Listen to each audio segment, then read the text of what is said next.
de stabilité, mais ça sera vérifié. Merci. Christine Arrigui.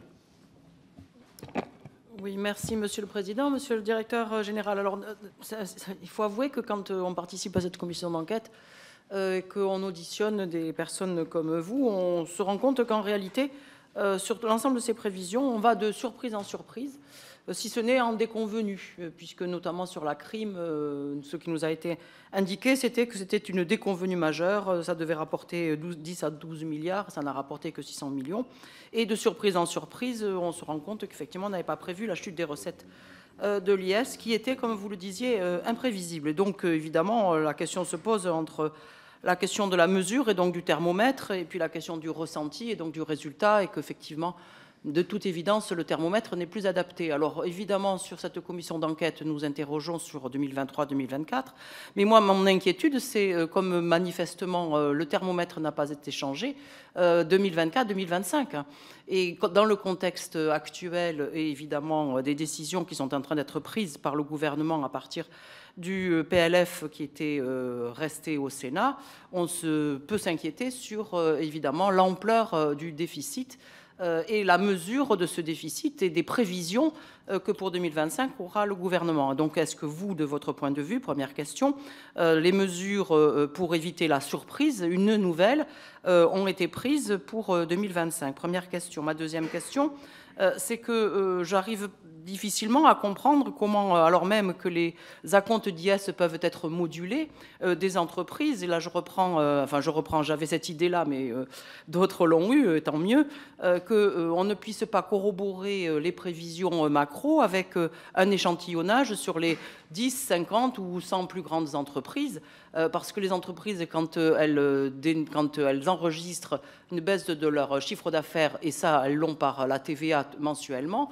elles adaptent leurs acomptes IS. Et que si on corroborait évidemment les prévisions macro avec une analyse très précise et fine au regard des résultats des entreprises, peut-être qu'on pourrait se rendre compte, enfin, que la surprise va être totale au moment du 5e acompte. Et dernière question, ce qui, en lien avec votre propos, c'est, vous avez dit, je ne conteste pas qu'il y ait pu y avoir un certain volontarisme, même un volontarisme certain.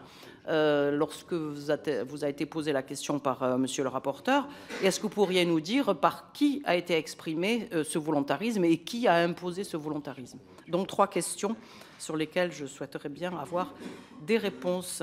Je vous remercie. Je vais les prendre dans l'ordre inverse. Volontarisme, donc je parlais du volontarisme sur les dépenses des collectivités territoriales, hein, notamment les dépenses de fonctionnement. Donc je ne sais pas qui...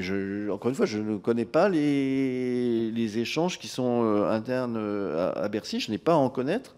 Je vois le résultat final, mais je crois me rappeler qu'il était bien indiqué que c'était lié au fait qu'il y aurait des mécanismes de régulation, y compris, me semble-t-il, dans le programme de stabilité. Et pour l'instant, il n'y a pas de mécanisme de régulation de ce type.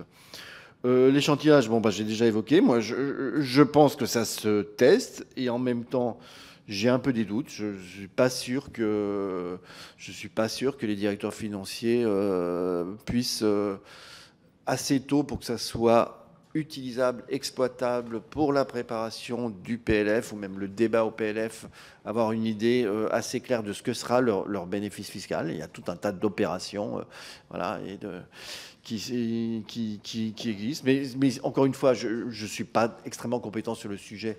Et donc ça se teste. Voilà. Troisièmement, les mesures pour éviter la surprise. Alors, vous savez, on n'en a pas parlé, mais avant qu'on ait des mauvaises surprises sur les prévisions de recettes fiscales, pendant plusieurs années, on en a eu des bonnes, avec des élasticités supérieures à 1. Et d'ailleurs, en 2023, moins en 2024, mais en 2023, il me semble que la prévision du gouvernement prévoyait bien un retour à des élasticités inférieures à 1. Je crois que c'était moins le cas pour 2024. Et donc, il faut bien se rappeler ça, parce que ça peut revenir, ça, des cycles où ça rentre. il faut toujours être prudent en matière de finances publiques et jamais penser que les bonnes surprises sont acquises et ne vont pas être corrigées après. Et donc, effectivement, les années fortes d'élasticité supérieure à 1, elles ont été compensées ultérieurement par des élasticités inférieures à 1. Et donc, il faut, sur le moyen terme, se dire que il n'y a pas de raison que les élasticités des recettes aux leurs assiettes soient très très éloignées de 1 et qu'il y ait des plus-values. Mais pendant plusieurs années, on a eu, vous n'avez pas fait d'enquête là-dessus, bien sûr, mais on a plutôt eu des bonnes surprises sur les recettes fiscales au cours des exercices budgétaires antérieurs. Après, sur l'exercice 2025, si vous m'interrogez explicitement sur l'exercice 2025, le président a parlé de la révision de la croissance qu'a annoncé le Premier ministre dans son déclaration de politique générale hier. Vous pouvez avoir, au stade où on en est de la désinflation, et encore une fois, on a confirmé ce matin que le glissement d'inflation était descendu à 1,3% en décembre. La prévision d'inflation dans le PLF était de 1,8. Je ne sais pas si elle sera corrigée ou pas, mais je pense qu'à 1,8, elle est un peu élevée et qu'on aura, voilà, ça pose aussi un sujet sur les prévisions de recettes de fiscalité indirecte parce qu'elles dépendent non seulement des volumes, mais aussi des prix.